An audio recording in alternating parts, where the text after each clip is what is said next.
हम सबको पता है गांधी जी ने क्या किया इंडियन इंडिपेंडेंस के लिए, बट हम में से बहुत कम लोगों को पता है कि वीर सावरकर ने अंडर द बिल्स रहते हुए इंडियन इंडिपेंडेंस के लिए क्या कुछ किया है। विनायक दामोदर सावरकर, जिनका नाम हिस्ट्री के पन्नों पे आपको काफी कम देखने को मिलेगा, क्योंकि ये काफी कंट्रोवर्शियल फिगर रहे हैं अपने जन्म से लेके अपने मरने तक। एंड ये कम नहीं था कि कांग्रेस के कुछ लीडर्स अभी 2019 में इनके खिलाफ कुछ ऐसे ओपिनियंस एंड स्टेटमेंट्स बाहर लाते हैं। वीर सावरकर सिर्फ एक पॉलिटिशियन या फिर एक एक्टिविस्ट ही नहीं बल्कि एक राइटर भी थे, एंड काफी बेहतरीन राइटर थे। एंड इनके इसी कहानी को स्वतंत्र वीर सावरकर मूवी दिखाने की कोशिश करती है, उनके यंग एज से लेके उनके मरने तक की कहानी को, जो कि ये काफी इंगेजिंग एंड रियलिस्टिक तरीके से दिखाते हैं। वेल, अगर आप वीर सावरकर के बारे में पढ़ने जाते हो तो इनके बारे में काफी ज्यादा कंट्रोवर्सी, जैसा कि मैंने पहले ही बताया, आपको देखने को मिलेंगी। एंड उनमें सबसे इंपॉर्टेंट, सबसे ज्यादा कंट्रोवर्शियल बात ये थी कि इनका हाथ था महात्मा गांधी के असैसिनेशन में। बट ये मूवी इन सारे हाइपोथेटिकल थ्योरीज एंड ओपिनियंस को साइड करते हुए इनकी कहानी को काफी बेहतरीन तरीके से दिखाती है, इनके लाइफ के सारे वर्क्स को हमारे सामने प्रेजेंट करती है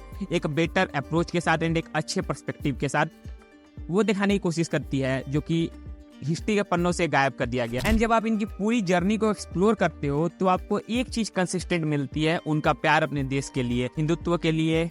एंड जो हिंदुत्व है, उनका हिंदुत्व का मतलब जो था, वो जिस तरह से ये मूवी में एक्सप्लेन करते हैं, वो काफी काबिले तारीफ है। साथ ही मूवी की जो राइटिंग एंड सिनेमेटोग्राफी वाला डिपार्टमेंट है, एंड साथ ही जो कैमरा वर्क था पूरा मूवी का, वो ओवरऑल काफी ज्यादा प्रॉमिसिंग फील होता है। एंड दिखता है कि भाई इन्होंने मेहनत की है अपने काम में, अपने वर्क में काफी ज्यादा हार्डवर्क पुट इन किया, साथ ही स्मार्ट वर्क भी किया है। एंड उस खोए हुए इतिहास के पन्नों को जिस तरह से दिखाते हैं, एक्टिंग के थ्रू, राइटिंग के थ्रू, सिनेमेटोग्राफी के थ्रू, वो काफी ज्यादा प्रॉमिसिंग था। आप ऐसा फील करते हो कि आप वहाँ पे थर्ड पर्सन में खड़े उसी टाइम में, उसी समय में उन लोगों के सामने, एंड उनके बीच में हुए वार्तालापों को आप सुन रहे हो, उनके साथ जो हुआ है वो आप जी रहे हो। क्योंकि मूवी को इसी तरह से डिजाइन किया हुआ है कि आप को ऐसा महसूस हो कि आप उस मोमेंट पे, उस जगह पे प्रेजेंट थे, मौजूद थे। वो हर एक सॉलिटरी कन्फाइनमेंट जो उन्होंने झेला और वो हर एक मार जो उन्होंने खाई देश हित के लिए, ये मूवी उन सबको हमारे सामने रखती है, ये निश्चित करने के लिए कि हम डिसाइड करें कि वीर सावरकर एक ट्रेटर थे या फिर एक hero. But at the end movie उतना इम्पैक्ट नहीं कर पाती है, लाइक ना ही आपको इमोशनली बहुत ज्यादा इमोशनल कर दे या फिर बहुत ज्यादा उत्तेजित करे, मतलब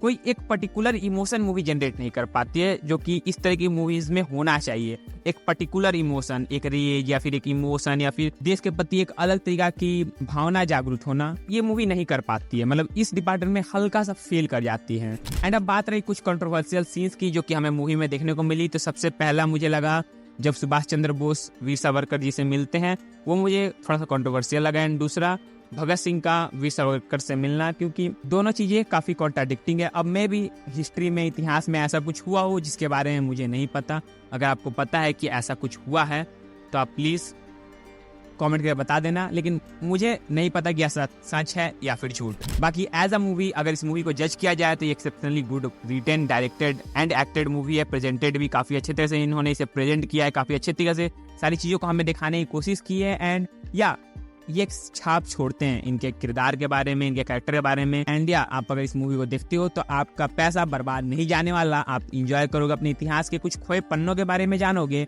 एंड उससे बड़ा इन्वेस्टमेंट क्या ही हो सकता है कि आपको अपने रूट्स के बारे में कुछ ऐसी चीजें मालूम पड़ी जो हमें किताबों में, स्कूल्स में नहीं बताया गया, हमारे घर में जिनके बारे में चर्चा नहीं होती,